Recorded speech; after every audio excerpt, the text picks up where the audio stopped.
சரியா? அனைவருக்கும் வணக்கம். என் பெயர் ராஜி. கல்லை பெண்ணாக மாற்றிய திருவடிகளின் பெருமைகளை பற்றி இப்போ பேச வந்திருக்கேன் உங்ககிட்ட. அகலிகைன்றவங்க கௌதம முனிவரோட மனைவி.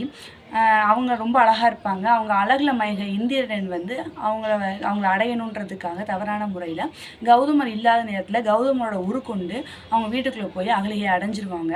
இந்த விஷயம் தெரிஞ்ச கௌதம முனிவர் வந்து கோவப்பட்டு அகலிகை வந்து கல்லாக கடக அப்படின்னு சொல்லி அவங்களுக்கு சாபம் கொடுத்துருவாங்க.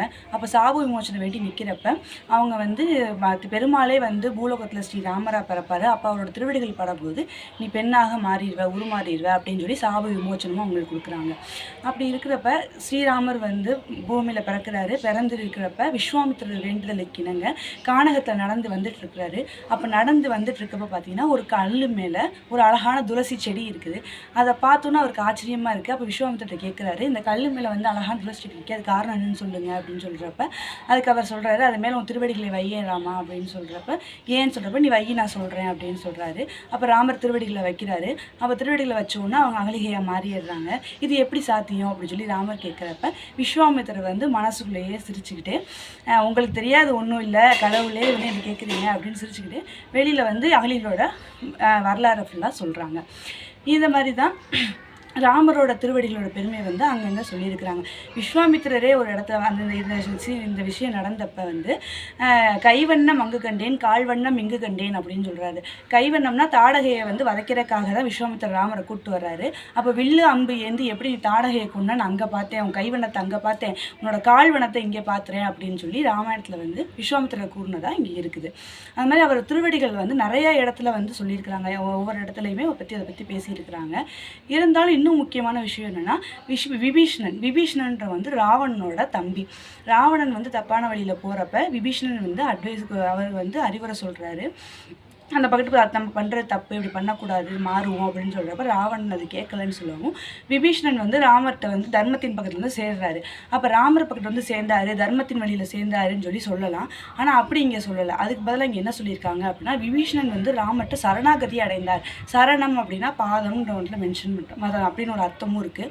அப்போ அவர் சரணாகதி தான் அடைஞ்சார். ராமாயணத்துலேருந்து விபீஷண சரணாகதி அப்படின்ற படலம் தான் இருக்குது. அப்போ அந்த சரணடைகிறது எவ்வளோ இதுன்றது இங்கே இப்போ சொல்கிறாங்க.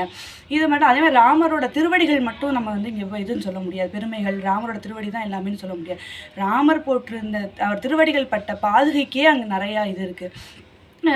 பரதன் வந்து ராமர் கானகத்துக்கு போகிறப்ப உங்கள் திருவடியை கொடுங்க, உங்கள் பாதுகையை கொடுங்க, அந்த பாதுகையை வச்சு நான் 14 வருஷம் அதுக்கு கீழே நான் ஆட்சி புரிஞ்சுக்கிறேன்னு சொல்லி அந்த 14 வருஷம் இப்போ பாதுகை தான் ராமரோட பாதுகை தான் அந்த அயோத்தியாவே ஆட்சி புரிந்ததாக சொல்கிறாங்க.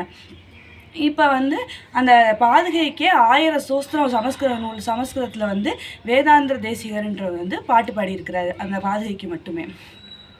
இது மாதிரி இறைவன் அடின்றது வந்து ரொம்ப சிறப்பு. ராமரோட திருவடிகள் மட்டும் இல்லை, இறைவன் எல்லாம் நம்ம பார்க்குறோம், கண்ணனோட திருவடி, எல்லா சிவனோடது, எல்லா சாமிகளோட திருவடிகளுமே இங்கே ரொம்ப மென்ஷன் பண்ணி சொல்லுவாங்க. எல்லா கோயிலையும் இது பண்ணுவாங்க. பெருமை தான். மாதிரி திருக்குறள்லையுமே வந்து திருவள்ளுவர் வந்து நமக்கு எப்பயுமே வந்து திருவள்ளுவர் வந்து நம்ம எப்படி நடக்கணும் அப்படின்றது தான் 2 அடிகளில் ஒவ்வொரு குறள்லையும் நமக்கு சொல்லி கொடுத்துருப்பார். அதே திருவள்ளுவர் வந்து திருக்குறளில் வந்து இறைவன் அடி சேராதார் மானடி சேர்ந்தாதார், அதாவது அவங்க அடி சேர்றதுக்கு தான் நமக்கு வழி சொல்லியிருக்காரே தவிர இறைவனை இப்படி வழிபடுங்க அப்படி வழிபடுங்க, இறைவன் இந்த மாதிரி உருவத்தில் இருப்பார் அப்படின்னு அவர் எங்கேயுமே மென்ஷன் பண்ணலை. அப்போ அந்த இறைவன் அடிக்கு தான் அவர் வந்து முக்கியத்துவம் கொடுத்துருக்கிறார்.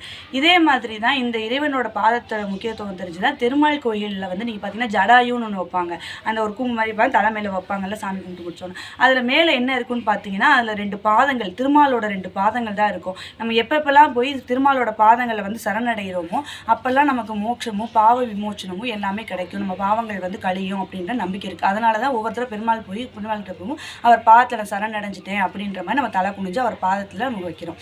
அதனால் நம்ம கடவுளோட சரணடைஞ்சோம்னா நமக்கு எல்லா துன்பங்கள் துயரங்கள் எல்லாமே நீங்கி நம்ம நல்ல வாழ்வை அடைவோன்றது தான் எல்லா இடத்துலையும் சொல்கிறாங்க. திருவடிகளை போற்றுவோம், திருவடிகளுக்கு நன்றி. எனக்கு வாய்ப்பளித்த அனைவருக்கும் ரொம்ப நன்றி. இந்த ராமாயணத்தை இங்கேருந்து கேட்டுட்டு இருக்கிற ஹனுமனுக்கும் ராமனை சொல்ல வச்ச ராமருக்கும் ராமர் லட்சுமண சீதை எல்லாத்துக்குமே ரொம்ப ரொம்ப நன்றி. Thank you so much.